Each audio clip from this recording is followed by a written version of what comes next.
A engenharia de biosistemas, apesar de ser um curso novo no Brasil, já é bem tradicional em países europeus e norte-americanos. A graduação disponível no Brasil iniciou-se em 2009 na Universidade de São Paulo, no campus localizado em Pirassununga.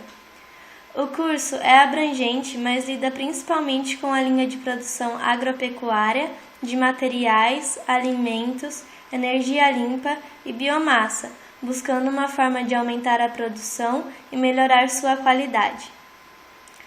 Visa, sobretudo, a sustentabilidade do sistema através da incorporação de uma infraestrutura tecnológica, gerando assim um volume de produção que atenda às necessidades da população, sem prejudicar o ambiente e a sociedade como um todo. Nos primeiros semestres da graduação, o curso traz em seu currículo as matérias bases de toda a engenharia, e em seguida os profissionalizantes, que envolvem as áreas de métodos de conversão e conservação de energia, produção animal e vegetal, sistemas de drenagem e irrigação, controle de qualidade, máquinas agrícolas, robótica, construções rurais, entre outros. Possui uma grande área de atuação que se divide em inúmeras possibilidades no mercado, visto que o país tem uma economia que possui grande influência do agronegócio. Ainda não existe uma turma formada em engenharia de biosistemas, porém certifica-se que o profissional que se formar é bastante desejado no mercado devido à sua formação multidisciplinar e visão diferenciada sobre a produção agropecuária. Com leis ambientais mais severas, o aumento da procura por alimentos e o bom período econômico que o país vive, aumenta a busca por mão de obra mais qualificada para trabalhar com os sistemas de produção alimentares e energéticos, minimizando os gastos, aumentando a produtividade e reduzindo o impacto sobre o meio ambiente. O engenheiro de biosistemas pode trabalhar em empresas do setor de máquinas agrícolas e instrumentação, usinas sucroalcooleiras e de outras matrizes energéticas, plantas de produção animal como laticínios, granjas, frigoríficos, redes de distribuição de alimentos, escritórios de engenharia, órgãos públicos de pesquisa como a Embrapa e algumas universidades.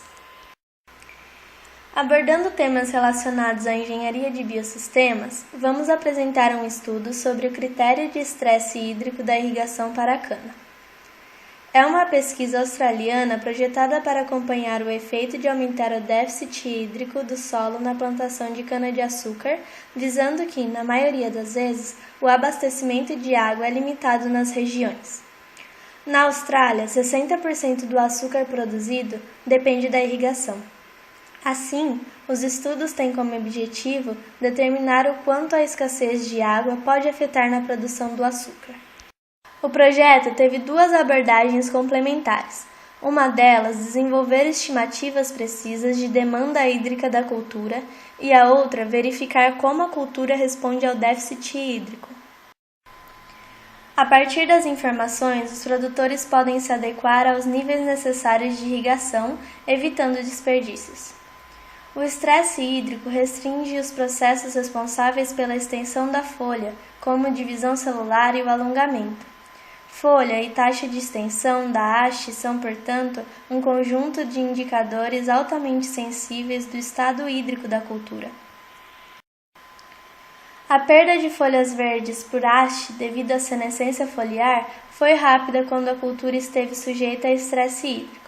Senescência foliar constitui o estágio final do desenvolvimento da folha e é crucial para a aptidão da planta na produção de sementes, que é feita através desse processo.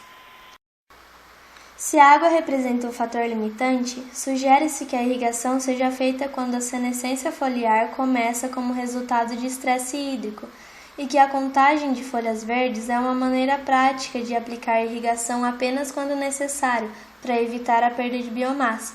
Apesar disso, verificou-se que o aumento no rendimento de sacarose, que é a matéria que se espera na produção de cana-de-açúcar, foi quando a cultura estava sujeita à supressão da irrigação durante um período de 4 meses. Os estudos feitos também mostram que a melhor época para fazer a colheita seria quando a planta tivesse uma perda de 3 a 4 folhas.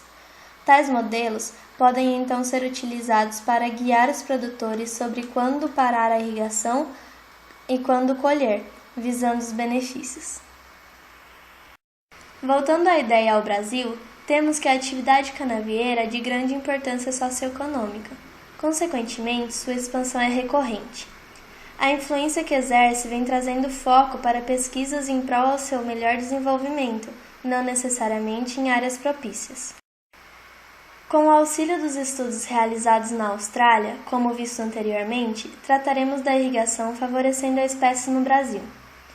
Nas áreas tradicionais da cana, como no Nordeste, não necessitamos de cultura de irrigação por conta do solo e de condições propícias. Já nas áreas de novos plantios, é necessário o estudo da técnica para o favorecimento da qualidade e o sucesso da safra.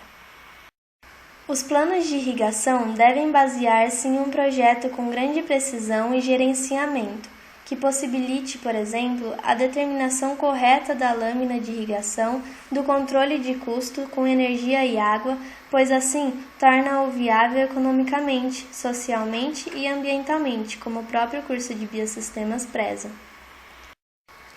Sendo assim, utilizamos 3 modos de irrigação para a produção de cana brasileira. São elas: irrigação de salvamento. Tem o menor custo e menor gasto de água.